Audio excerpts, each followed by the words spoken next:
The Lion and the Clever Rabbit. In a thick green forest, all the animals lived in fear of a mighty lion. Every day, the lion would hunt and eat as many animals as he wished. The forest, once full of cheerful sounds, now echoed only with silence and fear. Tired of losing friends and family, the animals gathered to discuss a solution. Finally, they decided to speak to the lion. "Your Majesty," the animals said politely, trembling, "if you kill so many of us every day, none of us will be left. So we want to make a deal. Every day, one animal will come to you as your meal, but in return, you must not hunt anyone else." The lion thought for a moment and agreed. "Fine," he growled, "but if my meal doesn't come on time, I will hunt every animal I see." From the next day, one animal would go to the lion willingly. But soon it was the turn of a small, clever rabbit. The other animals felt sad. How will this tiny rabbit satisfy the lion? They wondered. But the rabbit was strangely calm. "I have a plan," he said softly, and set off. The rabbit did not go straight to the lion.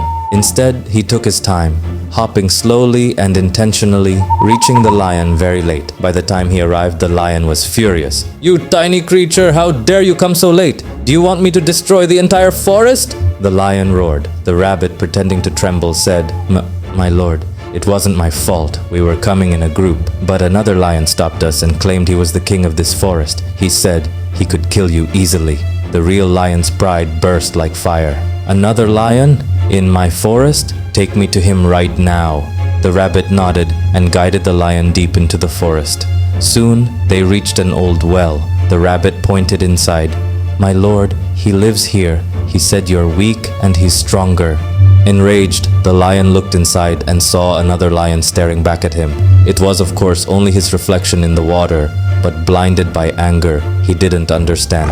"He dares to challenge me!" the lion roared and pounced straight into the well. With a mighty splash, the lion fell deep inside, drowning instantly. The clever rabbit peered over the edge and whispered, "Goodbye, Your Majesty." Then he quickly ran back to the other animals who had been waiting anxiously. "What happened? Where is the lion?" they asked. The rabbit smiled proudly. "The lion will never trouble us again." Joy spread throughout the forest, and the forest lived peacefully once more. They were 5 friends, worked every day in a remote forest area. The path to their work site passed through lonely roads, mountains, and thick trees. One evening, as they were returning home, they smelled something delicious in the air. The smell of fresh food cooking in the forest. Following the aroma, they found a small dhaba, roadside food hut, run by a woman they had never seen before. She was calm, silent, and strangely smiling without blinking. "Come, children, food is ready." The 5 friends were hungry, so they sat down to eat.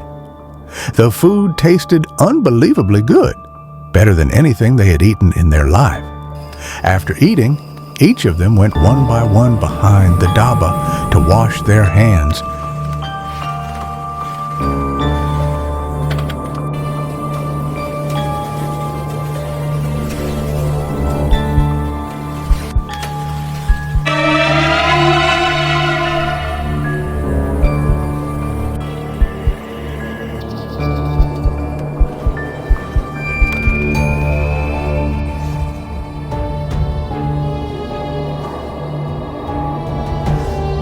But none of them returned, because the moment they stepped behind the hut, something strong grabbed them, and a whispering voice, one by one, all 5, and dragged to an open field in the middle of the forest.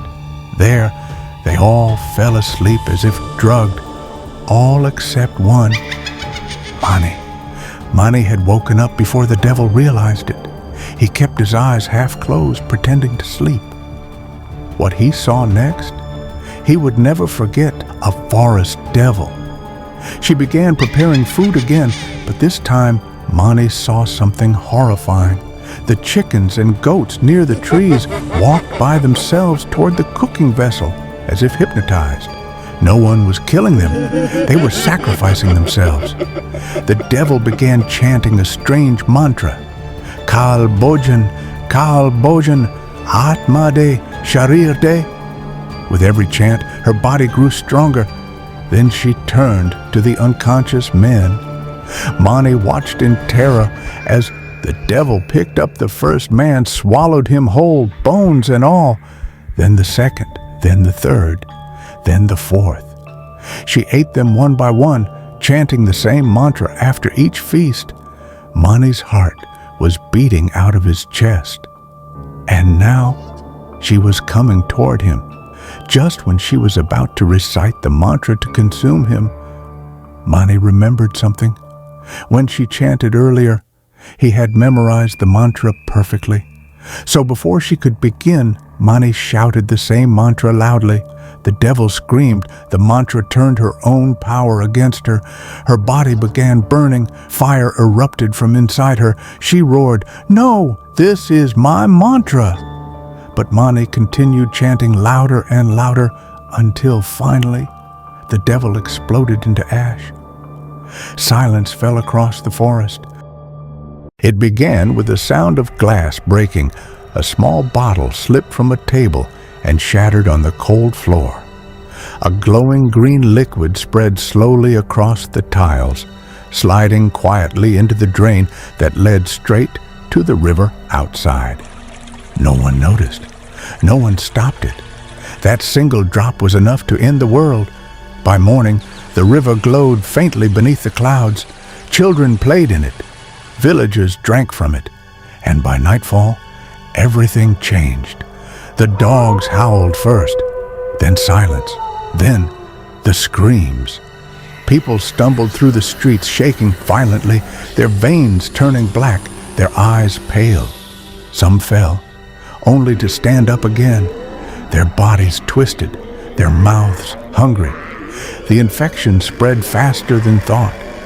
Neighbors attacked neighbors. Families turned on each other. Every scream became part of one endless cry. Within days, the village was gone. The world was gone. Far from the chaos inside the same lab, two men sat in silence. They watched it all unfold. The fires, the panic, the end. But they weren't innocent. They were the ones who made the serum. Two scientists, two friends, who wanted to control life and death. Their greed had turned creation into destruction. Now they were the last survivors, trapped in their own nightmare. On a metal table lay a single glowing pill, the antivirus. It could heal the world, restore life. But it required one thing, a host. Whoever took it would die. One man wanted to save the world. The other wanted to keep the pill, to live as the last human on Earth. The fight began. Tables overturned, glass shattered, machines exploded, blood mixed with chemicals. They fought until the lab shook, until only one remained standing. Bleeding, gasping, he crawled to the table, picked up the pill, and looked at it one last time, and swallowed it. Light burst through his body. It spread across the lab, then through the sky, then across the entire world. The undead froze, the air cleared, the rivers turned blue again, and the earth began to breathe. It was a silent night, the kind where even the wind forgets to move. A full moon hung above the forest. A young man, around 25, stood there alone, waiting. But no train had come for hours. The air was cold, the fog thick. Everything felt wrong. Then, breaking the silence, came a faint whistle. From deep within the mist, a light appeared, dim, trembling. An old train slowly rolled into the station, creaking and hissing as if dragging memories of another time. There was no one inside, no passengers, no conductor. Still, the man stepped in. The doors closed by themselves, and the train began to move. Inside, the lights flickered weakly. The seats were empty, dusty. The only sound was the rhythm of the wheels. Click-clack, click-clack. But after a few moments, he noticed something. At the last seat of the coach, two people were sitting silently. He was sure no one had been there before. He blinked, rubbed his eyes. But they were real. As time passed, they seemed to move closer. Every time he looked back, they were one row ahead. The air turned colder. His heartbeat quickened. Then suddenly, they were gone. He turned around and froze. The two figures were now sitting right in his seat, their faces pale, eyes empty, staring straight ahead. Panic took over. He rushed to the emergency chain and pulled it, but the train sped up instead. The sound of wheels roared through the night. The fog outside turned into streaks of light. The ghosts started moving toward him, slowly, without a sound. Then, with a loud screech, the train stopped. He fell, gasping, and stumbled outside. When he turned back, the train had vanished into thin air. He stood alone beside the tracks, trembling. Then, two villagers appeared. They told him, "In this place, every full moon day, there will be a train passing with a boy inside, but there are no train tracks or train..." that every full moon night, a ghost train passes through this forest. But there are no railway tracks here anymore. He looked up, and the villagers were gone. He looked down and saw the tracks beneath his feet fading away, too. The forest was silent again. Only the echo of a train whistle floated through the mist, a train that no longer exists. On the sacred day of Ganesh Chaturthi, the divine son of Parvati and Shiva, Lord Ganesha, sat joyfully before a mountain of sweets. The fragrance of modaks and fruits filled the air, and the soft glow of lamps danced across his golden face. With every bite, the heavens smiled, but little did anyone know the night had its own mischief planned. Ganesha's love for sweets knew no end. He ate and ate until his divine belly grew round and full like the moon itself. Feeling heavy and sleepy, he decided to rest for a while. So he leaned back upon a wooden bench under the cool night sky. But oh, the poor bench gave way under his weight, and Lord Ganesha rolled onto the ground with a thud. The sweets scattered, the modaks bounced, and the quiet night echoed with a divine little laugh. And from above came a voice of mockery, Moon, Chandra, "Ha, ha, ha, ha, ha, look at you, Ganesha, so round, so clumsy, and now fallen." It was Chandra, the proud moon god, laughing with arrogance and pride. At first, Ganesha smiled gently, but when the moon's laughter grew cruel, the gentle lord turned fierce. "Ganesha, Chandra, your beauty has made you arrogant. You mock me, the remover of obstacles, the one worshipped first by all. From this moment, whoever looks upon you on this night shall face misfortune. Your brilliance shall fade, your pride shall fall." The heavens trembled at the Lord's words. As darkness covered the skies, Chandra realized his mistake. His pride shattered, he descended from the heavens and bowed before Lord Ganesha. "Moon, forgive me, O Lord.